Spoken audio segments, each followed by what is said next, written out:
Hey, what's going on, everybody? This is Laz Jr. Do me one favor, hit that subscribe button, subscribe to my channel. Also, hit the notification bell. Also, hit the like button because that helps the algorithm. I'm gladly appreciate it. So, our U.S. government wants to ban TikTok. This is not nothing new. I think it can influence people to do certain things, to hurt one another, turn Americans against each other. Let's get into it.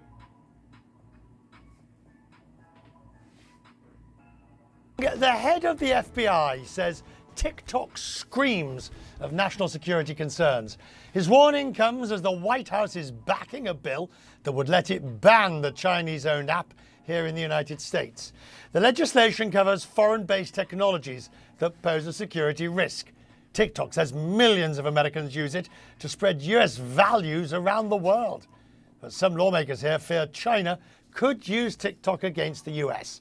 Senator Marco Rubio raised that concern with the FBI Director Christopher Wray. Could they use TikTok to control data on millions of users? Yes. Could they use it to control the software on millions of devices given the opportunity to do so? Yes. Could they use it to drive narratives, like to divide Americans against each other? For example, let's say China wants to invade Taiwan, to make sure that Americans are seeing videos arguing why Taiwan belongs to China and why the U.S. should not intervene? Yes. Jeremy Diamond is with me from the White House. You know, Jeremy, I've spent a lot of time trying to work out why would the Chinese want to care over what I've got in my phone and pictures of, sort of birthday parties and the like. But that last point Marco Rubio makes goes to the heart of it, doesn't it? It's the ability to influence the agenda. And I guess that's what the White House is concerned about. Yeah, I think the biggest concern here at the White House is the fact that this is a threat that is so multifaceted. As you just heard, as Senator Rubio goes down the line of everything from the Chinese government being able to potentially access data on Americans' phones through this social media app, being able to also influence through the use of propaganda and the algorithms that the app utilizes. Basically, overarching all of that is the concern that this TikTok app is owned by a Chinese company and that in China there is no real division between the public and the private sector in terms of obtaining information from companies that operate inside of China. But I think what's interesting here, Richard, is what we're really seeing at the White House is a growing shift and a lot of momentum, not only here at the White House, but in Washington generally, towards taking more aggressive action as it relates to TikTok. Around all of this is the fact that there are rising tensions with China, and this administration is coming under increasing pressure to act as it relates to this popular social media app. You know, there's been these ongoing negotiations between TikTok and CFIUS, which is the Committee on Foreign Investment in the United States, to try and find some kind of accommodation to this broader problem of Chinese ownership of this app. But those talks have yet to yield a deal more than 2 years later. And so what I'm told is that the White House in recent weeks began working with bipartisan lawmakers to craft this very piece of legislation, which they then swiftly endorsed. The question now is, do they use this as leverage in those CFIUS talks with TikTok, or do they choose to act? Okay, now it's been said that our country has borrowed money from China a lot over the years, right? And China has land here from what I've researched, right? So China has an app called TikTok. TikTok has been out for years. Now, talk about turning Americans against each other. Well, there's already division going on in our country as we speak, has been for many, many decades. You look at our government, you look at the people in Congress, you look at the politicians, you look at all of them. I mean, if you look at their backgrounds and look at what they've done, come on. I mean, come on. It all comes down to money.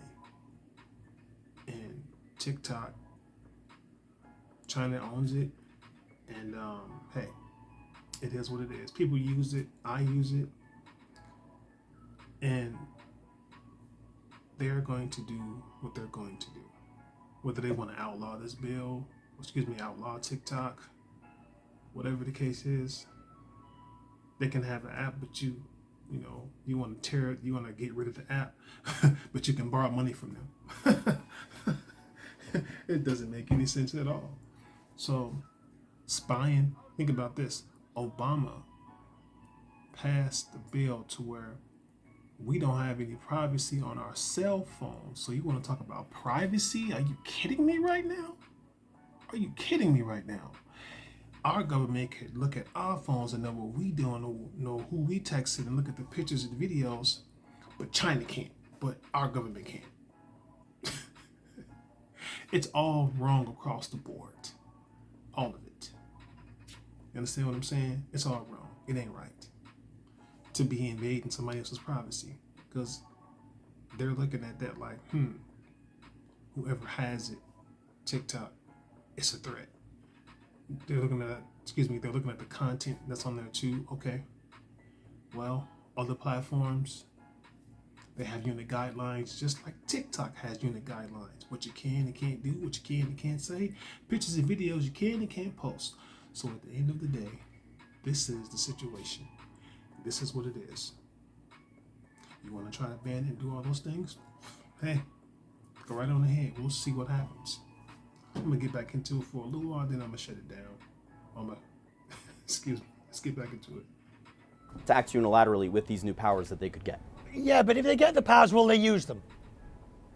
Yeah, I think it's still an open question, and one of the reasons why the White House wanted to back this specific piece of legislation and not the one being put forward by Republican Senator Marco Rubio is that this piece of legislation gives them powers, but it gives the administration the discretion to choose when and how to use them. The bill being put forward by Senator Rubio, for example, would have effectively required the U.S. to go ahead and ban TikTok from being used in the United States. So they like having that latitude, and that suggests that there's a variety of different paths that may lay ahead of us.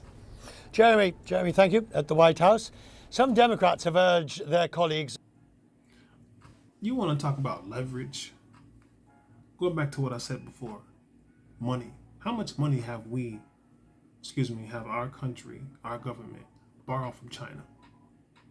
How much? So what leverage do they have? China has an app called TikTok. So that's what it is. China's got laying here from what I've researched. They have an app called TikTok, and you borrow billions of dollars from China, probably more than that. But you want to get rid of their TikTok, their platform, because it's dividing people in our country. You got schools. It is so much going on in our country, and it ain't because of China. School shootings, right? Kids bringing guns to school, right? Teachers messing with 13-year-old boys and girls. I keep going. Look at our communities, right? Poverty, all kinds of stuff going on. And you worried about what China's doing? Take care of home first before you go poking your nose in somebody else's business. That's the problem with, a lot of people in our government. They want to help other countries. Let's take care of home first, then help other countries. God bless.